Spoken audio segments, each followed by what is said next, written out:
El infierno está en Dios. El feto angélico nunca había visto la esencia del Dios Madre. Solo conocía los efectos de esa sustancia infinita, pero no la había contemplado. La rebelión no se vio como la lucha entre la maldad y la bondad, sino como la lucha entre un gigante, así veían a Lucifer, y un Dios sobrevalorado, así veían al Señor. No concebían aquello como una lucha entre el bien y el mal, sino como una lucha acerca del señorío. ¿Qué derecho tenía un ser, en este caso el ser, a imponer su voluntad a otros seres? ¿Realmente ese ser era el ser o simplemente era un ser distinto? ¿No habría presentado su diversidad como omnipotencia? ¿No se había sobrevalorado y había sido rodeado de general sobrevaloración? La rebelión comenzó del modo más civilizado, con la apariencia más racional. Después, las cosas se fueron enredando. Pero la rebelión, de ningún modo, empezó bajo la apariencia de mal puro. No solo porque el mal puro no existe, sino también porque se apeló a la razón frente a la razón. Se apeló a la libertad frente al donante de la libertad. Buscaron la felicidad fuera de el que otorga toda felicidad. Después las cosas se enredaron, se complicaron y se fueron malignizando fase a fase. Al principio, en este libro, yo hablaba de que el infierno está en la palma de Dios. Eso es correcto. Pero, conforme avanzó la obra, expliqué cómo el diablo y todos sus seguidores, incluso ahora, están en el regazo de Dios. Ese Padre Celestial no se limita a sostenerlos en su palma, es decir, a concederles la existencia, sino que los acoge y abraza. Dios es siempre el mismo, amor. Los demonios pueden odiar, pero Dios solo puede amar. Después era necesario entenderlo. Expliqué que el infierno está en el vientre de ese Dios Madre.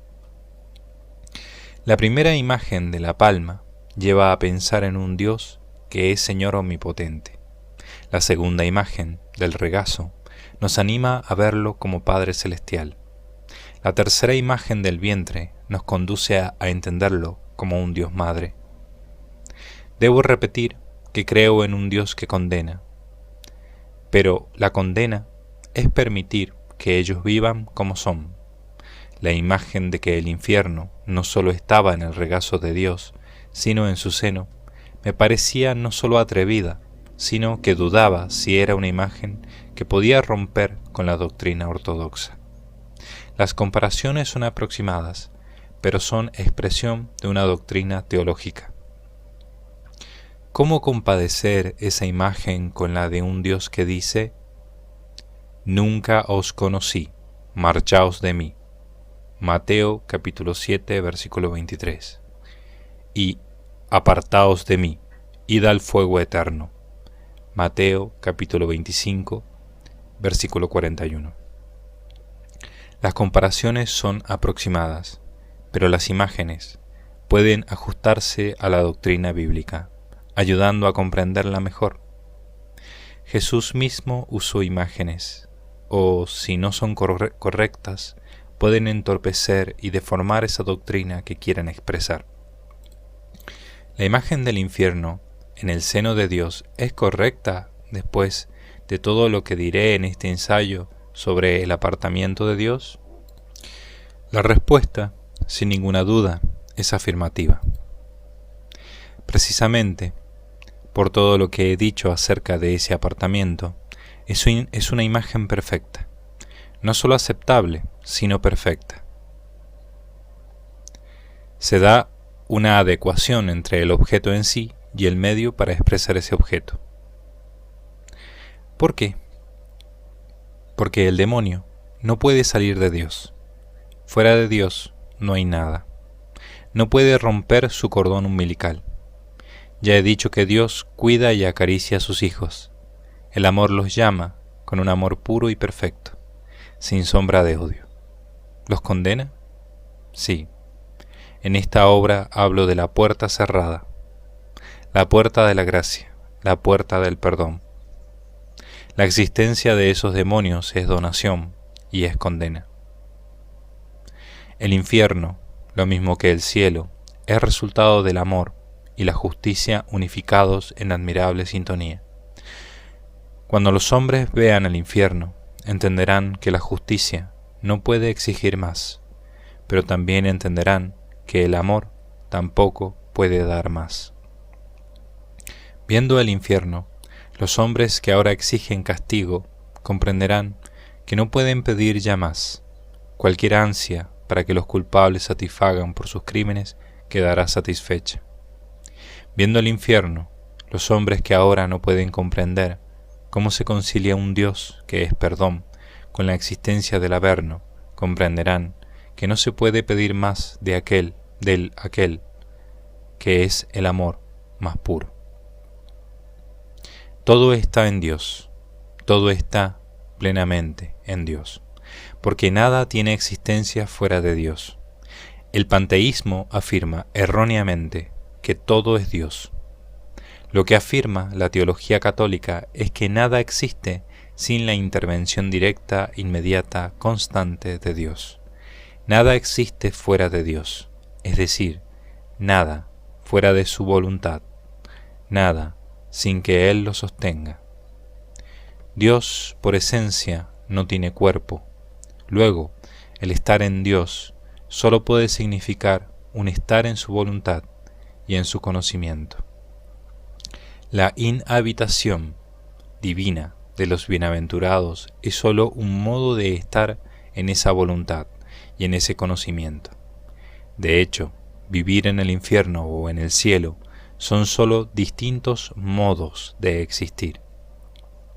Evidentemente, vive un pobre que pasa sus días sin esperanza en la más terrible miseria, y vive un multimillonario que mora en un palacio con todas las comodidades. Ambos, el pobre y el rico, viven, pero uno pasa hambre y se alimenta de las sobras que encuentra en cubos de la basura, duerme entre cartones en el frío de la noche y se puede duchar en verano una vez cada varios días. Vive solo, maloliente, enfermo, sin nadie que le acompañe en su desgracia, mientras que el rico vive en un palacio rodeado de obras de arte, se alimenta de langosta y solomillo, y está acompañado por una esposa hermosa que le quiere y pasa sus días rodeado del amor de sus hijos. Ambos, este pobre y este rico, viven, pero sus vidas son muy distintas. De modo parecido, es cierto que en el infierno y en el cielo hay vida, pero son vidas muy diversas. Las tinieblas exteriores en las que viven los réprobos son tinieblas internas. Estrictamente hablando, nada está fuera de la luz de Dios. Nada está fuera de su conocimiento, ni fuera del alcance constante de su poder. El poder divino es igual de grande en el cielo y en el infierno. Su voluntad se lleva a cabo en un lugar y en otro, aunque su santa y perfecta voluntad sea que se respete la voluntad de sus hijos caídos. Dios ama y acaricia a cada demonio y a todos los demonios, formando un solo cuerpo místico, el corpus demoniacum, del que ya hablé en mi obra La tiniebla en el exorcismo. El amor de Dios se otorga tanto de un modo personal como global. Cada demonio se halla en ese seno divino, y el infierno se halla en ese seno, en un Dios que no ocupa lugar, sino que solo es ser. ¿Dónde podría estar el Averno, sino emplazado en su ser? ¿Y la inhabitación divina? El ciego y el que ve, ambos se hallan ante el mismo paisaje bajo el sol. La inhabitación divina no es un lugar, es algo de lo que el sujeto goza o carece. Los bienaventurados no están físicamente más adentro de Dios. El Altísimo carece de partes. sino que los habitantes del cielo gozan de Dios de otro modo respecto a los condenados. Pero sí que es cierto que esa sociedad de personas en tinieblas debe estar separada de la sociedad de los habitantes del cielo, para evitar que hagan daño. Sé que imaginar que el infierno pueda hallarse en Dios como un hijo en el vientre de su madre, sin duda, a algunos les parecerá excesivo. Entiendo perfectamente que esta imagen haya estado completamente ausente de la Biblia y de la predicación. Pero es que cada demonio está totalmente penetrado por la mirada amorosa y por la voluntad de aquel que solo y únicamente quiere su bien.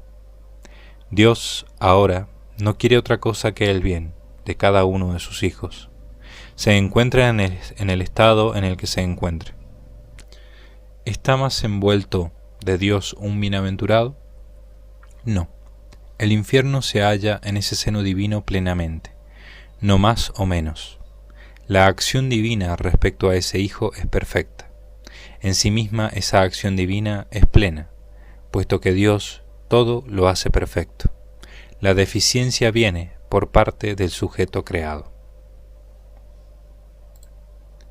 Atemporalidad frente a eternidad. El engendramiento divino es comparado, en las Escrituras, con una palabra que sale de la boca. La expiración divina es comparada, en esas mismas Escrituras, con un aliento que surge también de la boca. Al hablar de la segunda persona, se escoge un término que indique la menor temporalidad posible, mientras que en el Apocalipsis, al hablar del lago de fuego de los condenados, se escoge la expresión más larga, era, aión, y se multiplica por sí misma, era de eras. Y aunque esa fórmula se suele traducir como por los siglos de los siglos, en el original del texto bíblico, ese carácter sin término se recalcó no con la preposición por, sino con la preposición hacia. De manera que la palabra de Dios habla de un existir hacia las edades de las edades, con un sentido de penetración, de ir hacia adentro. Es decir, se relega la preposición que indica duración en favor de aquella que indica un internarse hacia adentro de esa temporalidad sin fin. Esto queda perfectamente reflejado en la traducción de San Jerónimo, no usando la preposición per, sino in más acusativo, que tiene el mismo sentido que el texto canónico griego. Esto es tremendo, porque el tiempo, el mero paso del tiempo, con su medida abrumadora, aparece como castigo. Vivir el tiempo como peso existencial, como martilleo incesante de días y años, la existencia como yunque donde golpea la perspectiva de los siglos y los milenios, el eterno presente de Dios que mantiene en su puño cerrado una burbuja de temporalidad doliente sin fin. El tiempo visto como cárcel. No es el espacio el que es entendido como encerramiento, sino que los réprobos ven la temporalidad como un espacio desde el que no se pueden precipitar a ninguna nada. No es exacto del todo afirmar que los condenados no están encerrados, porque aunque los demonios no están prisioneros en una pequeña cárcel, pueden ir a donde quieran. Solo desean ir a un lugar, justamente allí donde está la sociedad de los bienaventurados. En ese sentido se sienten encerrados, porque pueden ir a cualquier lugar, menos al único lugar que desean. Dada la grandeza de ese lugar gozoso celestial, su propio ámbito, el infernal, siempre les parece pequeño. Por grande que sea el ámbito de lo natural, ontológicamente es muy pequeño y estrecho comparado con el ámbito sobrenatural. Pero ese lugar vedado, aunque sea un punto en la espacialidad, les parece con razón enorme. La sociedad de los espíritus bienaventurados es inmaterial, pero está alrededor de Jesús y María, que sí que están en un lugar. Los réprobos no pueden ir a ese lugar físico. Tampoco podrían interactuar con esa sociedad feliz en el caso de que no hubiera ninguna materia.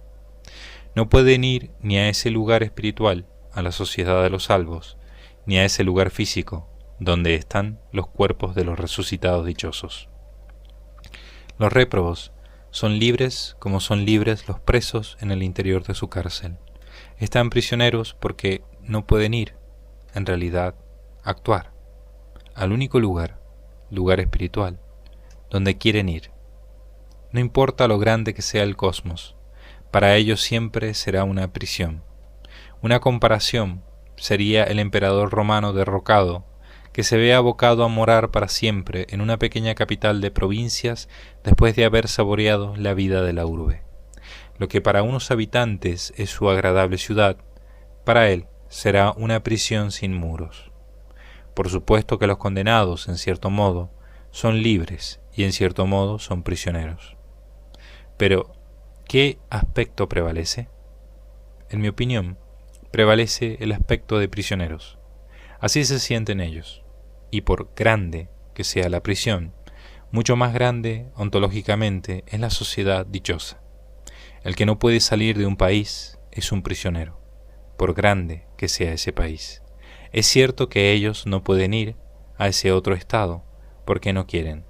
También requerirían de la gracia, pero son prisioneros, aunque lo sean por decisión propia. El tiempo es para ellos también.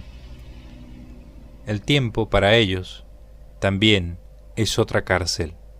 Del mismo modo que el réprobo querría ir a un único lugar del espacio, el único que le está vedado. También ellos querrían ir al único lugar de la temporalidad que les está vedado, a la nada. Ningún segmento de la eternidad les está vedado a los réprobos. Recorrerán todos los momentos de la eternidad entendida como sucesión lineal indefinida. No importa lo lejos que se halle un determinado segmento, llegarán a él. El único lugar temporal que les está vedado, y es el único que muchas veces desean, es la nada, que la entienden como un descanso. Si concebimos el tiempo como si fuera una llanura, ellos explorarán sus infinitas regiones, con la seguridad de que les queda una cantidad infinita de zonas por recorrer. Durante la eternidad les da tiempo a recorrer infinitas regiones, sabiendo que queda otro número ilimitado de regiones por delante. Ellos viven en una cárcel espacial, dentro de una prisión temporal. Dado que, en la eternidad de un condenado, hay ciclos de felicidad y sufrimiento, y de otros eventos humanos y demoníacos. Dentro de esa sucesión lineal, algunos tendrán una impresión de sucesión circular del tiempo. Cuando se sufre y uno se halla con hitos cíclicos, los mojones que uno se encuentra en el camino le inducen a percibir la temporalidad de un modo enteramente cíclico. No es que haya solamente ciclos en la línea temporal, sino que, con el sufrimiento, se percibe la misma línea entera como un ciclo. Se trata de una tendencia psicológica bastante difícil de esquivar. Cuando uno es feliz, el tiempo aparece como lo que es, una línea recta sin fin. Esa línea recta, como una armónica sucesión, percepción de la armonía acrecentada por la sucesión de ciclos dentro de esa línea temporal. En el tiempo del mundo hay ciclos, día y noche, ciclos lunares, las estaciones, etc. Hay ciclos cósmicos, naturales y humanos. Estos ciclos imprimen una bella armonía en la sucesión lineal. Eso es así en nuestro tiempo de viadores. Lo es en el Evo de los bienaventurados y seguirá siendo así en el tiempo material de los hombres resucitados. Hay una magnífica compenetración de los ciclos en la sucesión lineal temporal. Pero, cuando uno sufre todo el tiempo sin esperanza, el tiempo se transforma en una cárcel y acaba percibiéndose como un ciclo del que uno no puede escapar. Eso ocurre incluso en la tierra, en el tiempo de viadores. A mayor sufrimiento, mayor sensación de encerramiento en el tiempo. En el Tártaro, unos perciben más el tiempo de una manera lineal, como un náufrago que se interna con su balsa en una superficie sin fin, y otros de una manera más circular. Hay cambios en esta percepción, en cada réprobo según la época. En la depresión profunda, el sujeto no es que perciba la existencia como un círculo vicioso del que no puede escapar, sino que la entera persona cae en ese círculo. Al final del proceso de la tristeza, no solo la percepción cae en la circularidad, sino la entera persona. La grandeza de la teología. La comparación entre una mota de polvo y el sol se muestra adecuada únicamente usando la lengua en sentido lato, y no propio. Pero, tomada en sentido propio, esa afirmación sería totalmente herética. No sería una herejía respecto de un detalle de la fe, sino acerca del entero misterio situado en el centro de nuestro credo. Al final, todo resultan pálidas palabras, desvaídos razonamientos, cuando tratamos de hablar del innombrable. Claro que no disponemos de otra cosa que el lenguaje para expresar la ortodoxia, pero al hablar de él, el lenguaje es tan débil que lo usamos en sentido lato. Curiosa ironía esta relación entre la voluntad de preservar una férrea ortodoxia y un lenguaje que se nos escapa de entre las manos al tratar de expresar lo más inefable. No digo lo más inefable del universo, porque el Altísimo trasciende el cosmos y el mundo angélico. Dios no forma parte del universo. En el centro de la ortodoxia, en su núcleo, radica el misterio de Dios, y es allí donde los términos lingüísticos se tornan como un magma. Conforme nos alejamos de este corazón ardiente situado en el centro de la construcción teológica, sentimos que hablamos con mayor seguridad, con mayor precisión. Parece más fácil hacer teología de la constitución jerárquica de la Iglesia, de la moral, acerca de un sacramento o de las virtudes, de un pasaje de la Escritura, que de lo que radica en el mismo núcleo de la teología. Qué distinto es caminar sobre la templada superficie de la liturgia o del derecho canónico, que no internarse en un núcleo solar, donde las palabras palidecen, donde tratamos de aprender con palabras un magma ardiente que resulta imposible tocar, ni podemos mirar sin abrazarnos. Qué distinto es hablar de las funciones del diácono, o de la historia de la casulla, o de las 4 virtudes cardinales. He dicho que sentimos que hablamos con mayor seguridad, o que parece más fácil hacer teología de. En realidad, Dios es máximamente simple, y en sí mismo es más fácil conocer a Dios y hacer teología acerca de Él que de otras cosas. En sí mismo es así, pero si pudiéramos examinar, a la luz de la visión beatífica, la relación entre Dios mismo, tal como es, y el pobre entendimiento que hemos forjado acerca de Él en nuestras mentes, entenderíamos que nos hacemos mejor idea de las cuestiones litúrgicas o canónicas que del misterio infinito que está en la base de todo. Hablamos con mayor seguridad de algo cuanto más simple es, pues la conexión de los silogismos es menos compleja. Cuanto más simple es el objeto, más simple es el lenguaje necesario para hablar de ese objeto.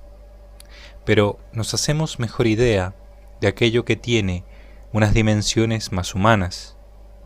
Nos hacemos mejor idea de las dimensiones de una bañera o de un lago que de un océano o de la distancia de la Tierra al Sol. Por su simplicidad conocemos con mayor seguridad a Dios, pero por su magnitud nos hacemos una idea mucho más pobre de Él que de las cosas que dependen de Él: la Iglesia, las Escrituras, la redención.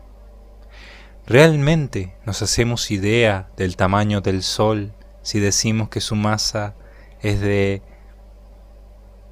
1,9891 por 10 elevado a la 30 kilogramos?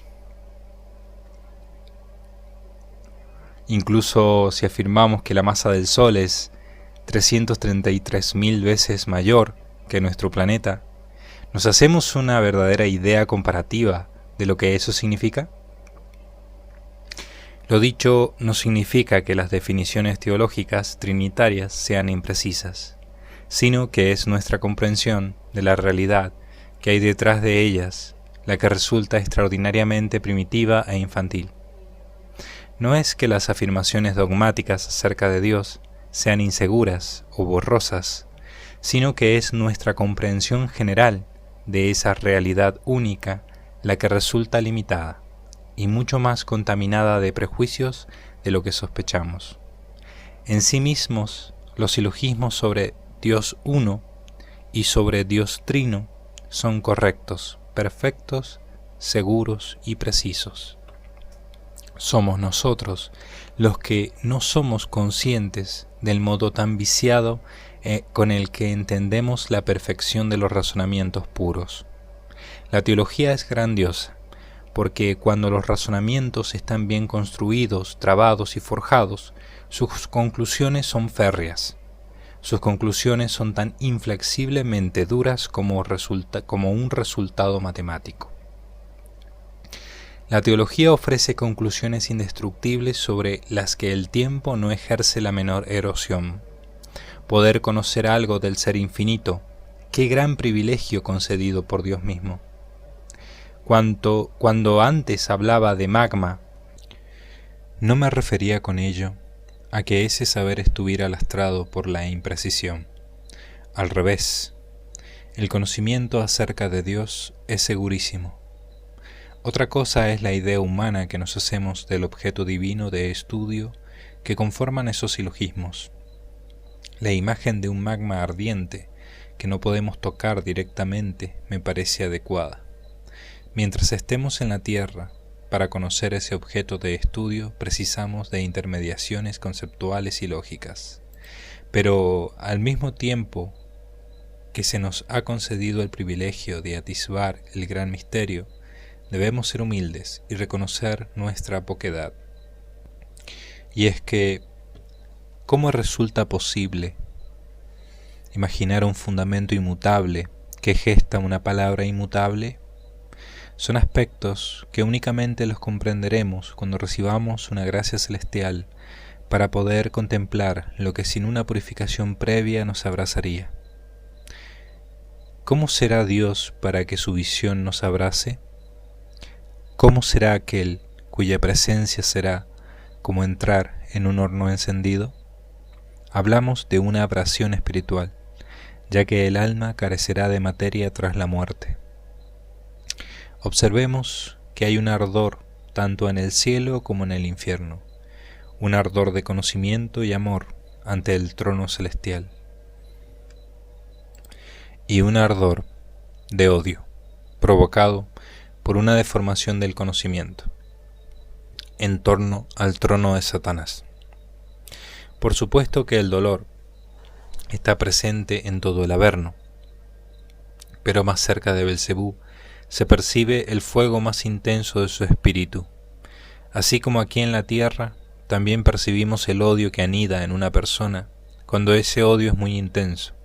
Así también cerca de Belial se percibirá un fuego más ardiente. En el Tártaro no hay llamas de fuego saliendo del suelo, son los condenados los que son tizones vivos ardientes. Dos lugares, dos ardores, el ardor del rechazo, el ardor de la atracción. Será imposible contemplar el misterio sin una ayuda divina para no ser arrollados por esa visión. Sin una preparación, el purgatorio, seríamos arrollados de tal manera que esa visión crearía en nuestra alma una lesión eterna. Cualquier pecado que permaneciera en el ser de nuestra alma nos abrazaría ante la contemplación de la santidad pura e infinita. No resistiríamos entender la miseria de lo que somos frente a la bondad ilimitada. La contemplación de mi mal, lo que soy, frente al bien supremo, el ser inmaculado, me causaría asco, rechazo, tristeza, rabia. Es decir, conocer lo que soy, mi yo existente con todos mis defectos, provocaría de forma inevitable una abrumadora sensación de repugnancia a todo mi ser.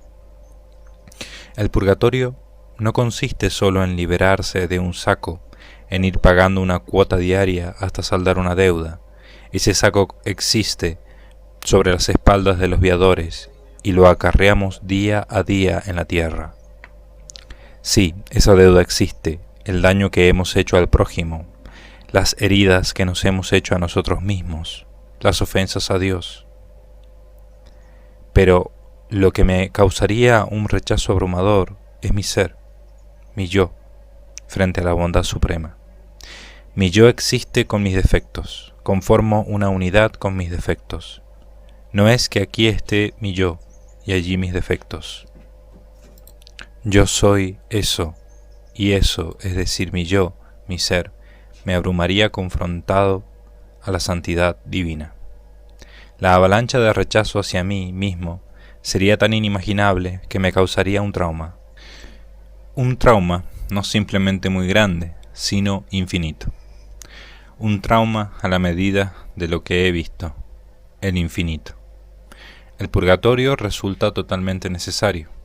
Se precisa de toda una preparación, muy a menudo de años, para poder ver, cara a cara, al bien supremo. De los mártires se dice que van directamente al cielo, sin pasar por el purgatorio. Me gustaría hacer una precisión. Los mártires no tienen que pasar ningún tiempo en el purgatorio para pagar por sus pecados.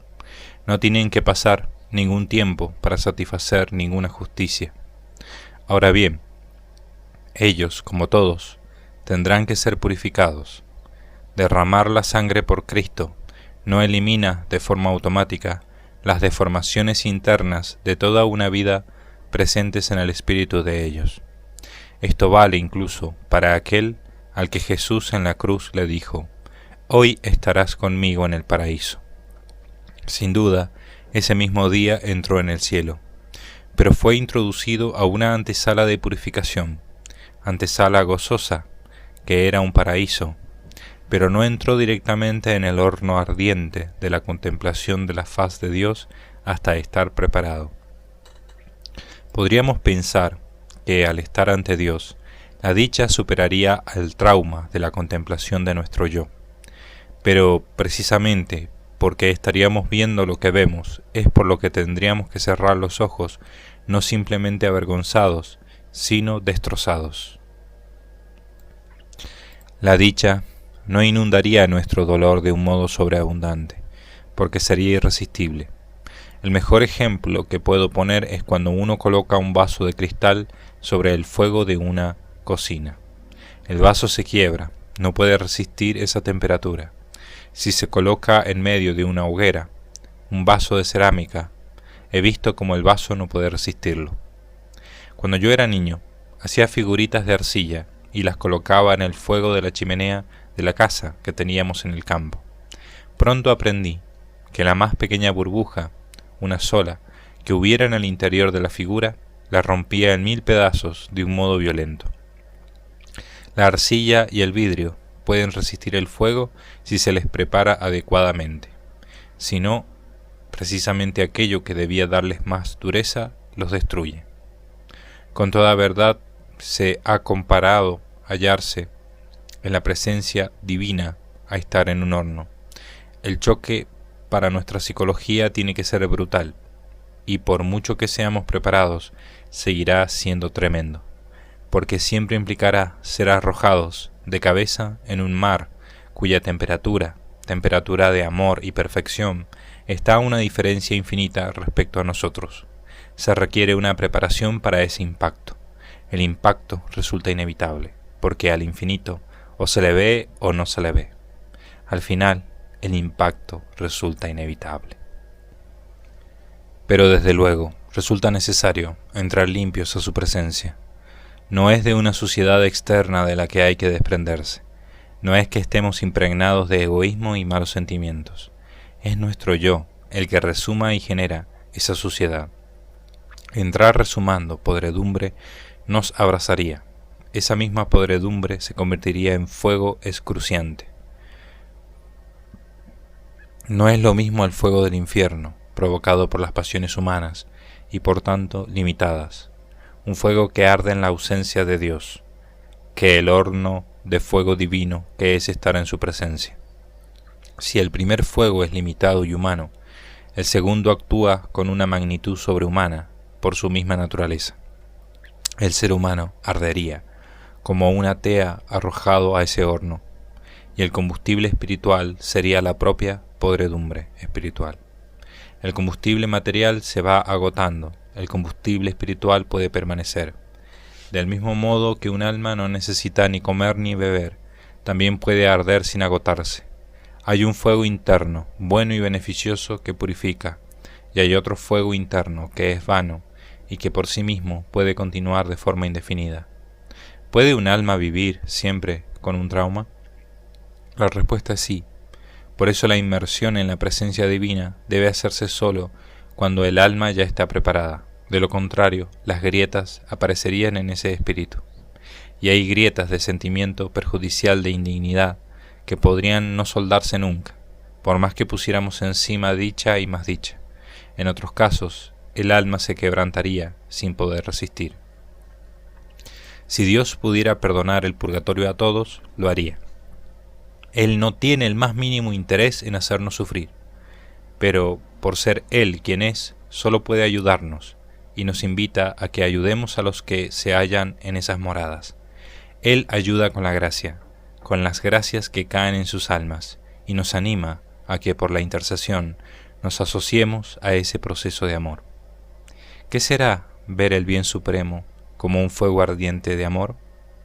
¿Qué será hablar con aquel que conoce el Oceanum Possibilis? ¿Qué será conocer el ser en estado puro? De todas maneras, aunque no lo podamos comprender, al hablar de un torrente, como lo he hecho al hablar del Hijo, hay que afirmar que en Dios no hay cambio alguno. Tenemos que reconocer que para nosotros resulta un misterio cómo se puede hallar pletórico de vida y ser inmutable, digámoslo así, como una colosal esfera de mármol. Contiene en su seno un torrente desbordante, pero a la vez mantiene una inmutabilidad absoluta, infinitamente por encima de la inmutabilidad que pueda mostrar un bloque inmenso de mármol sin erosión, colocado en el centro de una sala. El mármol posee un movimiento ontológico. Dios es estable en grado supremo e infinito. Únicamente las imágenes y las comparaciones pueden ayudarnos a vislumbrar cómo se conjugan lo uno y lo otro. La inmutabilidad perfecta y el río de vida interno que se engendra sin fin. Dios es como si fuera una colosal, inmutable esfera de mármol que contiene unas cataratas de ser en su interior.